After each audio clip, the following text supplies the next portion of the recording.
ભરૂચ ખાતે ખેડૂત સમન્વય સમિતિ દ્વારા કલેક્ટરને આવેદનપત્ર પાઠવી રજૂઆત કરવામાં આવી, જેમાં જમીન સંપાદનના સરકાર દ્વારા જાહેર કરાયેલા ભાવોનો વિરોધ નોંધાવવામાં આવ્યો હતો। નર્મદા નદી પર ભાડભૂત પાસે બની રહેલા બેરેજની સાથે ભરૂચ અને અંકલેશ્વર તરફના છેડા પર પાડા બનાવવામાં આવશે। આ પાડા સહિતની કામગીરી માટે જમીન સંપાદિત કરાઈ રહી છે।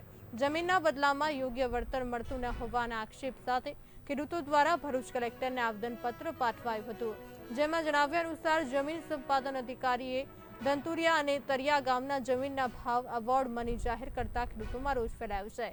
ભાડભૂત બેરેજમાં ડૂબમાં ગયેલી જમીનના પ્રતિ ચોરસ ફૂટ 48 પૈસા અને ઉપજાઉ જમીનના 3.60 રૂપિયા ભાવ સાથેની એવોર્ડ મની જાહેર થતા ખેડૂતોનો રોષ જોવા મળી રહ્યો છે અને ભાડભૂત બેરેજ માટે એક જમીન પણ ન આપવાની ખેડૂતોએ ચીમકી ઉચ્ચારી છે। ખેડૂતોએ જણાવ્યું કે 1 વીઘા જમીનમાં વાર્ષિક 2.50 લાખથી 3 લાખ ઉપજ મેળવે છે, ત્યારે આ એવોર્ડ મનીને ખેડૂતોએ તેમની મશ્કરી ગણાવી છે।